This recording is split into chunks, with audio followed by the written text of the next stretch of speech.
Asked Greg, if I challenged you with $100 to build a $3,000 to a $5,000 per month business, what exactly would you do? All that and more in this morning's marketing tip.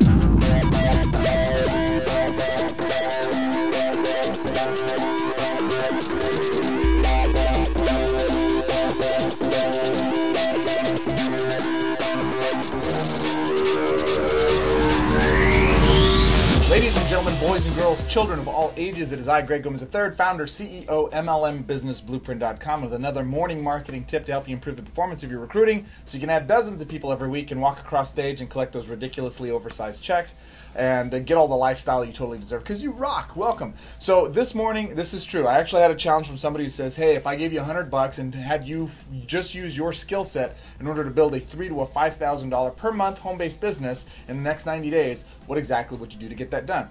And I thought about it and I said, okay, these are the actions I would take, and I know everybody wants the actions I would take, but that's really not the most important part. I will get to that, but let me start with two fundamental principles you need to understand in order to build this type of a mentality. First off, when I first started in network marketing, I went out and talked to everyone in my warm market. You know, I'm Hispanic, so I had over 200 people I talked to, right? Family and friends. And the bottom line was that I talked to a lot of them, but I didn't get them enrolled into my business. In fact, I had a big goose egg for those people that I talked to. So I stopped that and I said, well, this is no good. I'm going to go, network marketing doesn't work. And I went and got a sales job as a telemarketer, of course, because, you know, I hated sales. So that made perfect logical sense.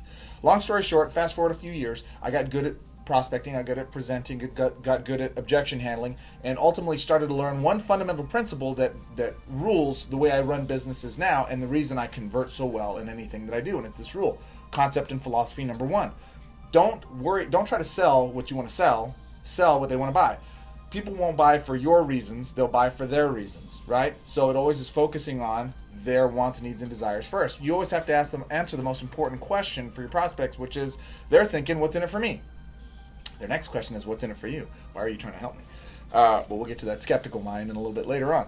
The bottom line here is this. When I started to learn that it's not what I wanted to sell, but it's what my market wanted to buy, I ultimately put myself in a position where I could create offers that sold like hotcakes really, really quickly. And it also eliminated a lot of the objections, challenges, resistances that I experienced when I was trying to promote my products or my services. So, philosophy number one, it's not what I want to sell, it's what my market wants to buy. Repeat after me. It's not what I want to sell, it's what my market wants to buy, right? Okay.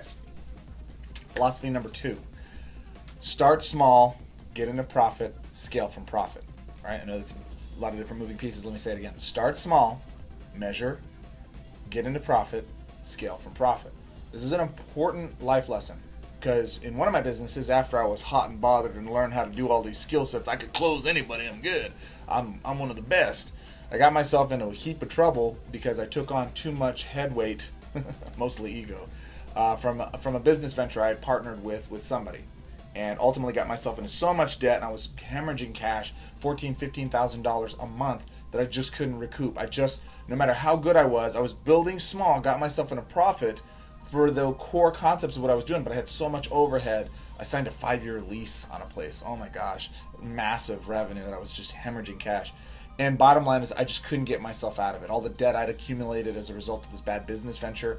And finally, it forced me to file bankruptcy. Not the first time I was in massive debt. The second time, yeah, that's how bad it was.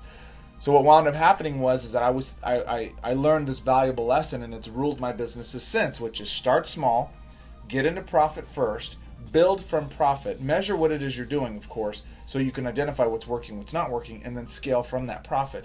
And if I could give you no other more valuable lesson in your business than this, it's this. There is no shortcut. There is no fast path to getting results without actually doing the work necessary to build the skills. Now, I can show you the right work to do that builds up the right skill sets, but it's your hammer to swing, it's your axe to sway or to swing.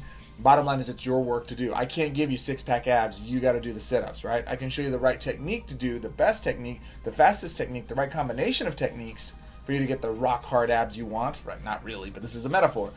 But you're the one that's actually got to sit there and do the crunches. You're the one that has to put the cupcakes away. You're the one that has to do the work necessary to build the right skill sets up in order to achieve the results you want. Does that make sense? So those two fundamental concepts are what gauge the rest of this process. Number one, okay, it's not what you want to sell, it's what your market wants to buy. Number two, start small, measure, get into profit first, then scale from there. Does that make sense? All right. if you own these two philosophies, I can show you how to build a six-figure business from $3,000 to $5,000 a month starting in the next 90 days. Would you like me to show you exactly what I would do, where I would get leads, what I would exactly say, what my exact day-to-day processes would be, what, if any, internet technologies or processes I would use, what household items you have right now that can help you in your recruiting? It's pretty interesting that people aren't using these things as much as they should, but they work phenomenally well. And show you then how I scaled in 6 months up to a team that was adding over 250 people a week. Even in the short term, if you don't want to build a team that big, that I was actually able to add up to 23 people or more in my business on a weekly basis within 6 weeks. You want that process? Simple. I'm hosting a webinar this Thursday. Coincidence? I think not. It was engineered. All you have to do is to register below. Now, I want your feedback. What is your situation? What are you working with? What are questions do you have about doing this, what I call a Bootstrap Blueprint in recruiting? What is it that you need to have answers for? What are you working with? What's your current situation? How much money can you invest in your business on a monthly basis comfortably without getting the lights shut off or taking food off the table? What can you put towards your business on a monthly basis revenue-wise? And if you say nothing, I got no money, trust me, you got money somewhere. I don't care if it's $30, $40, $50, $100 a month. If you can get to $100 a month, I'm going to show you how to use this $100 bill that we've been talking about to build the same business that I did. I'm going to lay it out for you step by step. You want to know the secrets to it? Simple. Register below, and I will see you on the webinar. Take care, my friend, and I'll see you there. Comment, like, share, +1, get your team on there. Let's show them how to get it done. Anybody you've ever recruited says, I don't have enough money to build a business. Slip, slap, and poppycock. Get on the call, and we'll show you exactly how to get them going on it. I'll see you there.